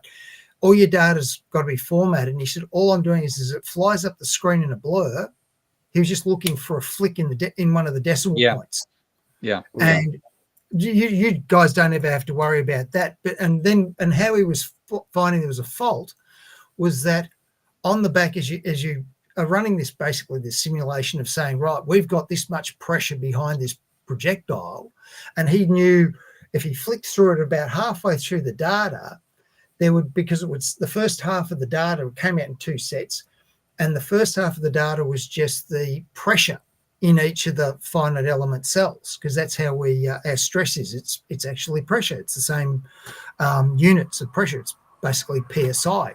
And he would look at it, and he knew if he looked at just the right part, because there was a certain amount of pressure behind the projectile, he knew what the first layer of cells would be, just a little tiny bit less than it. So if we had 200,000 PSI, the first row of cells should be about 198, 199,000 PSI. And you just flick through it and you go look at the very bottom row.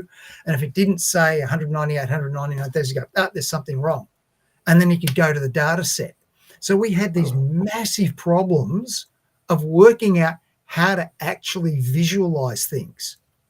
And that was when they started getting aerodynamic data off the Cray 2 supercomputer, it was like there's just, it was a foot thick sort of printouts of numbers. And then came the visualize, like you've seen some of these pictures of where they'll show, oh, look, here's the analysis of this. Like I was watching a kid on YouTube about a week ago. he had he's flying rockets at Mach 2, Mach 3, and he was wanting to do a computational fluid dynamics. Like in the one I did back in 87, I think we had about 1,500 cells. He was doing one on his laptop with 440,000 cells. Mm.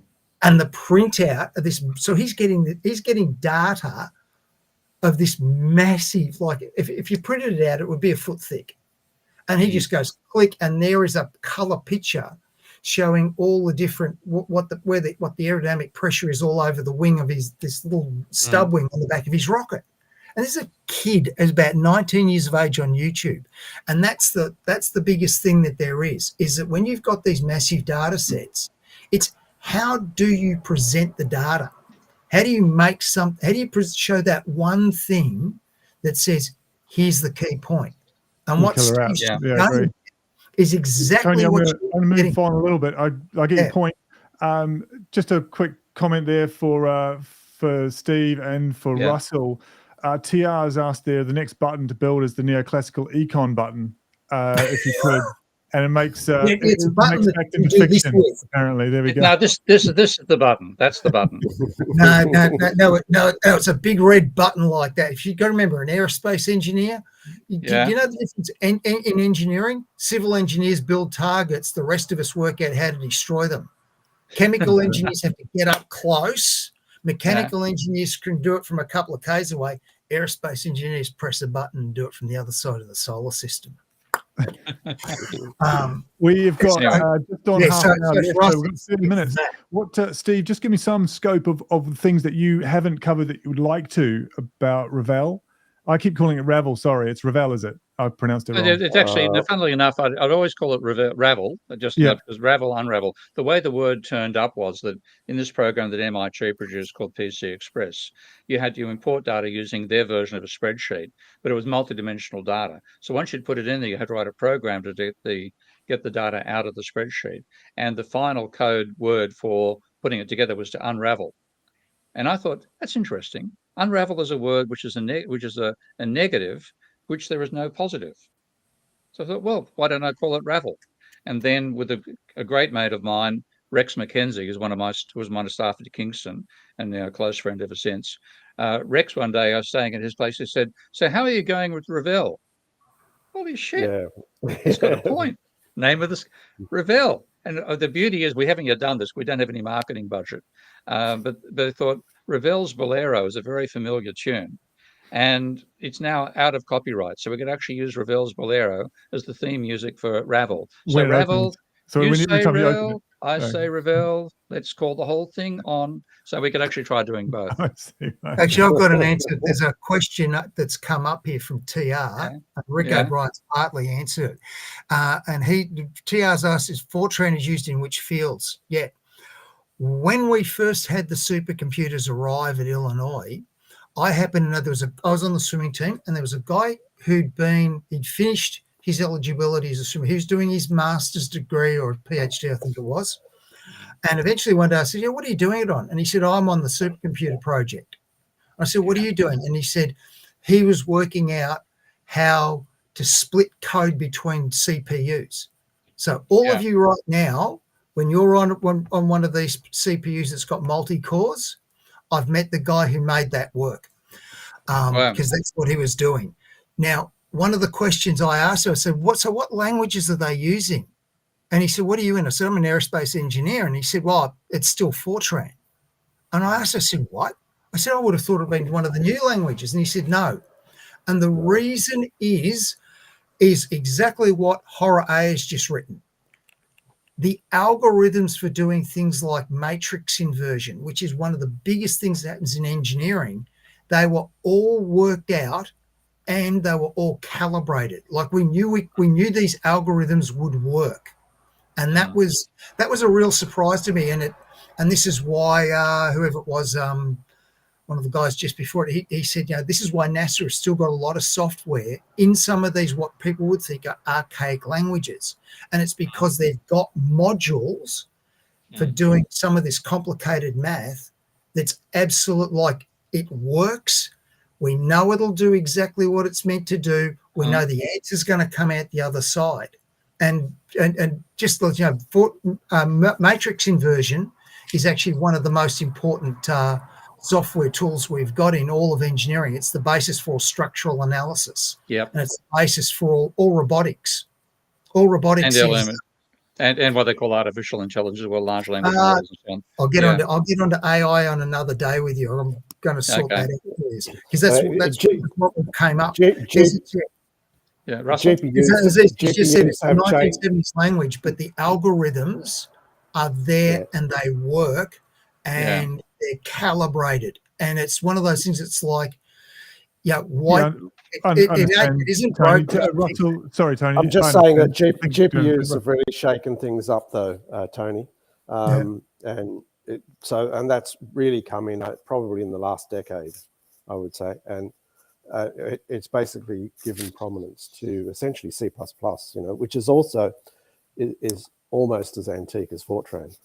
Yeah, well, I've done a lot of C++ programming in real time. I've done a lot of robotics in it.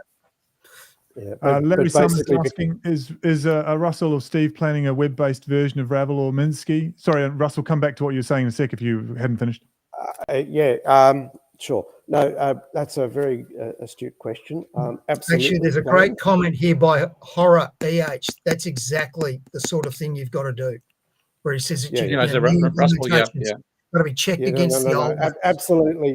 Absolutely planned. That's a great comment. I haven't seen that person before in the chats on the but whoever he is, he actually knows what he's talking about there. Yeah, Russell. Yeah. Yes. So there's quite a few technical issues to sort out. So at the moment, the Minsky interface has been since about, we started working on this probably early 2020, I suppose. So the interface is actually, it's all Angular, TypeScript. So that's the front end of it. But there's a lot of technical issues to solve to actually getting that thing to run in a browser, which it's just a big grinding project to do. And if we can actually get some money in Ravel, there's a whole bunch of people around the world who cut their teeth on getting Angular stuff to work. And so we can start doing that sort of thing. We do have Ravel running as a browser plugin, and I don't have the URL committed to memory as to where you can go and look at it, but one of our other colleagues has developed a COVID dashboard, which basically takes the Johns Hopkins data and has a Ravel attached to it so that you can, rotate it, slice it, dice it, do your basic operations to gain some insights from that one particular data set. Can I have some more name dropping, Russell? Where else is it being used? Where else is Ravel being used? Like big name brands, or at least worlds that we've only just launched. We've only just launched. Last week when I was using it, even without it being launched. So is that possible? You've got some people that have been using parts of it. So that particular project was one essentially someone that I guess through the Minsky project had approached us. He was had quite a bit of experience in sort of the JavaScript front end sort of world, and so we had this idea of generating a COVID dashboard. And I said, well, if we've got a particular data set that we control the back end of it rather than Ravel as a multi-purpose tool for analyzing arbitrary data sets, then we do have Ravel sitting as a web plugin, and we can develop this pretty much as an example of how to use Ravel in a way, like a demonstration of it. So the point is that we do have Ravel as a web plugin. Unfortunately, it's still the old code that uses the dense data set. So you've got to load all of your data into memory to use it.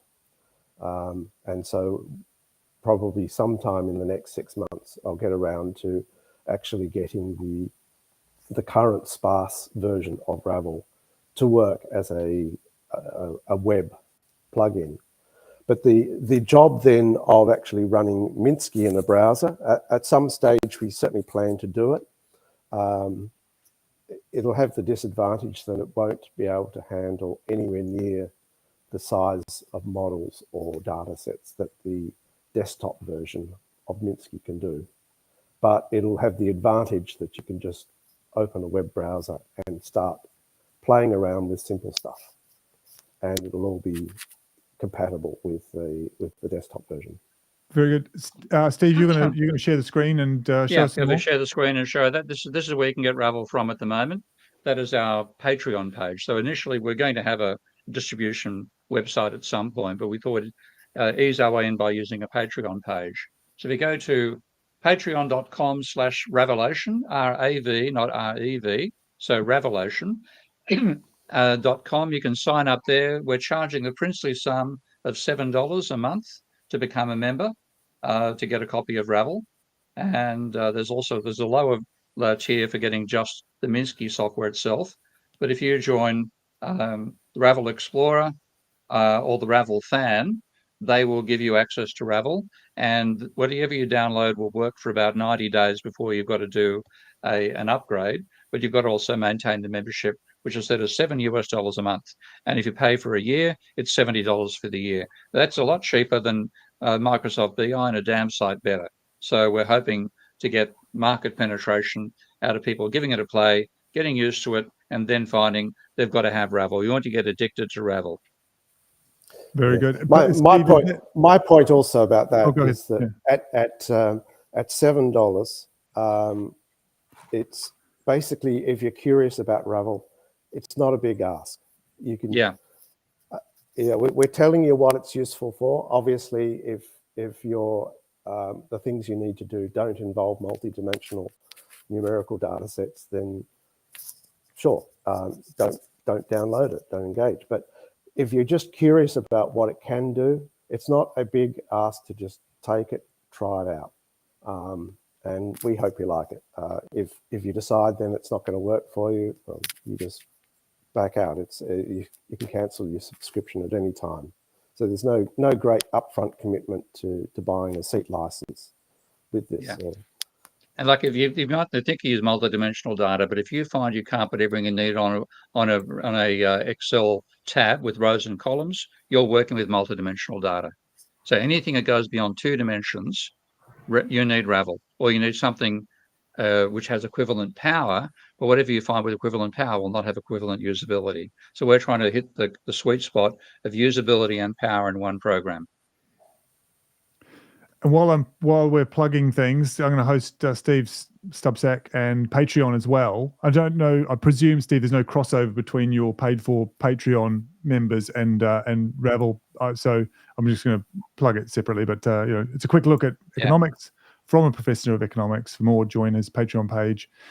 All the W's, patreon.com/Prof Steve Keen, where most posts are free access and no paywall. While I'm here, put in some plugs. Planksip.org is one of our sponsors, a philosophy and culture media outlet. Planksip helps emerging thought leaders with personal branding by co-creating organic content. And then a little plug for Business Film Booth, also known as me and my band of merry editors. Business Film Booth creates uncorporate video that increases your lead conversion rate. Getting leads is expensive, not converting them into meetings and sales even more expensive. We can help. So now we've got 15 minutes or so left. What should we focus on here? Steve, I'm kind of mindful that there's things that you could be modeling partly for fun and interest, but it depends on what data you've actually got in the demo. So I don't know if there's anything that Tony might ask or Russell might ask that we could model. Actually, there's one interesting one, and that was the point that Tony made about energy earlier and GDP. And even though I completely agree that GDP sucks as a measure of income distribution and wealth, it's incredible how closely GDP parallels energy. So I'll just quickly find that file and load it in a moment. Horo's asking, will you show how or where Ravel can be linked in the Minsky model? I'll let Russell cover that right now. Ravel is a DLL, which we simply add into Minsky to make Ravel out of what used to be Minsky. And Minsky, of course, is designed for simulation and modeling. Ravel is data analysis. We haven't yet made them completely compatible. There's some work to go on there. But when you get one, you get both. So if you work out something using Ravel as data, you can use that to work out what your parameters should be and your relationship should be for a Minsky model. Go ahead, Russell, if you can expand on that point. Yeah, I'm not entirely sure what you were answering there, Steve. Oh, sorry. The question by Jorge, which is, can you show how Ravel is linked into the Minsky model? I think they were after the more practical side of it, the nuts and bolts, or as Steve was, I think, explaining the theory of it. Okay, so essentially, Ravel is another tool, as you saw on the toolbar, and it's there even when you download the bare Minsky model. When you get Ravel installed, so you can download the copy of Minsky without Ravel installed, and in the file menu there is an upgrade, and it will say actually upgrade to Ravel if you don't have Ravel installed. And what it does is that it will download that DLL file that Steve was talking about, load it into the same directory where Minsky is installed, and then it will restart the process on you. So it'll be nice. It won't just restart it without asking you. It'll pop up a dialog saying, I need to restart now. And if you've got unsaved work, it'll ask to save it and do that sort of thing. And restart it. And then once you do that, you'll find that Ravel is then active because of that, the DLL has been installed. Happy days. Hopefully that answers that question. And thank you, TR, for recognizing my shirt. At least someone did. Thought it was relevant. Okay. So this is actually one more example of a Ravel file. This is bringing data of gross domestic product from the World Bank and energy usage from the OECD. So these are two separate data series by two separate organizations. And then I've pulled out data of GDP per country, but I've also called it a gross world product, which is a data series in this GDP data. This is gross world product, and I've got to multiply it by the number billion to put it into the same format that the hang on, can't quite remember why I did that, but I multiplied by a billion to have gross world product in billions of dollars, which is over here in US billions. And that's graphed on the left-hand side of this chart. And on the right-hand side, we have the energy graphed in million tons of oil equivalent. You can see they're virtually parallel lines. When you look at the ratio of one to the other, the ratio of gross world product in billions of dollars to energy in billions of tons was 3.5 back in 1971, 6 in 2016. So very closely related. And when you look at change in gross world product versus change in energy, they're virtually identical. And the correlation coefficient, which we work down here, is 0.83, which is ludicrously high. So it shows that whatever you might find at a national level, and that's shown down here, I've got GDP versus energy for the United States. They look quite different. If I go to the UK, which is the next one along in the database here, let's see, probably called the GB. These are different. That's Zimbabwe, that's Yemen. Let's go to quite a few others. You get very, very different data when you look at the national level. As you can see, I'm changing that chart by just holding the control key down and flicking through each of the elements there. Now that's Suriname, I imagine. I'll speed along and see if we can find GB for Great Britain, which is one of the poster. Oh, there's New Zealand a moment ago. Let's go back and I've held the key down too long, making a little movie out of it. Laos. So they're very different when you look at the national level, but at the global level, they're virtually identical. So what gross world product really is energy turned into useful work. And that's what we capture with GDP. This thing, putting a data analysis like this took me about 15 minutes to put that together. So it's amazing how fast you can analyze your data and see relationships using Ravel. You'd be working for hours with R or a business intelligence program with a pivot table. You can get it done, the same work you can get done in minutes in Ravel. And Steve, I can explain that for you if you want, because this is one of the things that I've been massively interested in, is that what happened in Australia. Because, like, as I said to you a couple of months ago, if you want a really interesting statistic about almost any country at the moment, is look at the power stations that have a nameplate of them of greater than 1 gigawatt. And that's because they're the ones that are solely baseload power stations. And everybody almost stopped building them in the late 90s, early 2000s. It's quite remarkable. And like, this is what triggered me to it. I had this funny little consulting job in 2016 where this Taiwanese investment broker just wanted to know what the future of Australia's energy market was. And I just looked at the power stations and said, here's how old they are. And I got the shock of my life. I'm like going, hang on, we should have actually built about 3 or 4 power stations in Australia. Like, if you look at the power stations we've built that are over this 1 gigawatt limit, we haven't built one since the last one we commissioned was 1999. In the meantime, our population's gone from under 20 to over 26 million. Now, the energy use should have gone up for our society. So what did change? We sent all our manufacturing to China. Yeah, we import the stuff. So, that's what you're finding in the data. So what happened was, what's happened in the world is that we're still using the same amount of energy, which is what you've just shown. What we've done is we've relocated where it's actually being used. By shifting so much of our manufacturing to China, what happened was, and this is where Australia, we are about to, and I really wanted to go into this tonight, in Australia, we are about to hit the most horrendous wall. And what I found, it's not just Australia. I can actually show you where Britain, Greece, I'm trying to think of the countries, France has finally twigged to it. California, if you look at their gigawatt class power stations, which is what I call, if you think about how they refer to ships as classes, same thing with power stations.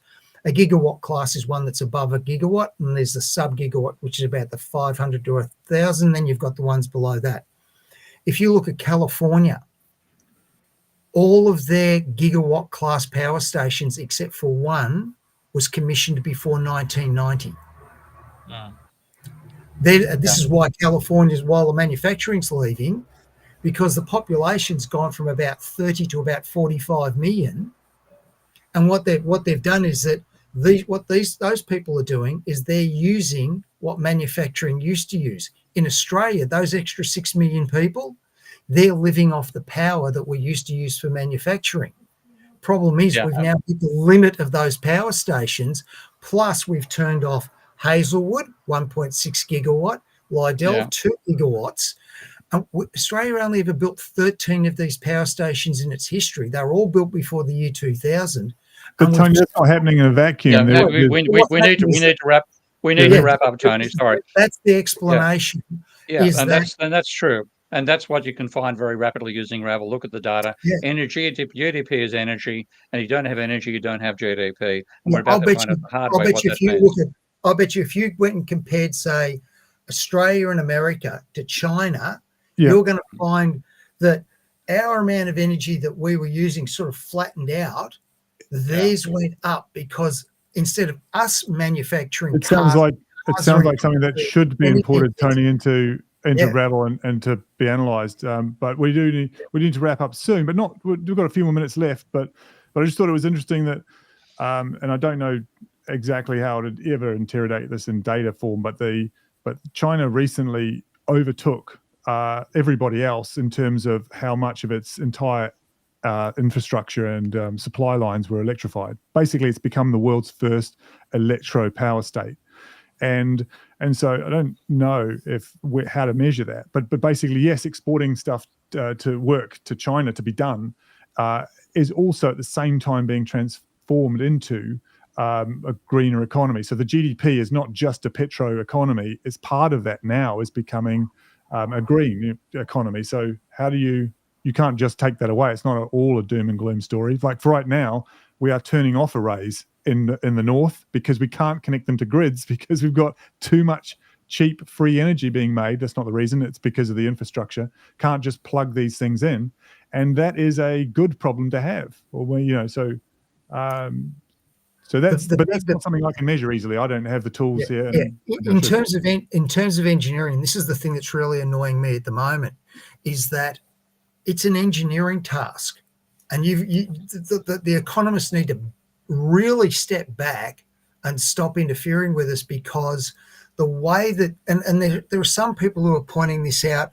There's a couple of YouTube channels I'd love to point out and where they're going wrong and stuff like that, is that energy grids are these very complex dynamic systems. And if you don't understand how those sorts of dynamics work, you can kill a country like that. Like, I'm not kidding. If I wanted to switch off a major city, if you had any idea what an engineer who's got my sort of a background knows how to do, if I wanted to kill any major city in the world, it really is turning out the lights. And this is, we are at that point where all it's going to take is like, remember the giant blackout that hit America about 15 years ago or so, where basically they had a substation, I think it was in Ohio, went bang and it blanked out 2/3 of the northeast of America. I'm actually or I used to be a certified functional safety engineer. And the guy who was my trainer was a safety expert. He was consulting to Homeland Security at the time, and he told us things about that I can't say here. But he basically said, if you had any idea how fragile the energy grids of the world are, and this was in 2007. Oh yeah, they're fragile. I don't think anyone denies that. But what no. Is what you think in the way of fragile and what we know to be fragile is the difference between throwing a bullet and shooting a cannon shell at you. This guy told us, he said the most dangerous person in the world is an IT engineer with a patch lead, because they have a habit of wanting to connect computers that we don't want connected to the internet, and they do it. And that's left everybody vulnerable, and the right hacker, right moment, bang, and it'll cause a cascade event. And speaking of cascade event, we've got a cascade out of here, I think. Yes, sorry. I think so. Any final words about Ravel? We've covered just where to get it, and any final things, Russell or Steve? What do you think? Well, just please sign up and have a look. As I said, we made this thing incredibly cheap. Suck it and see, and also give us some feedback so we can add the features that are necessary to make it more appealing to a wider audience. But I think, to us, it's got to the point where it's all I ever use for analyzing data these days. And the reason is it's so much faster, so much more powerful in one combination. So have a look and try it out, and let us support us so we can expand it. It's useful now. It can be so much better. Yeah, and we're getting there. If we have the resources to do it, is the issue. This has been two guys doing it in their spare time. Well done to both. Thank you so much to our guest, Tony Wilson. Thanks for both of you, and Russell, by the way, for being here. What is, god awful middle of the night for you guys. 3:58. Well done. We do appreciate it. And of course, to all of you in our live audience, we'll be taking a break over the summer, but we'll be back with more real time on the second week of September. Until then, stay safe, be nice, but also don't be afraid to be that econ nerd at the barbecue that says it doesn't actually work like that. And see how many conversations you can get into. But till next time, it's bye, and have a great summer from all of us here at Real Time with Steve Keen and Friends. See you next time.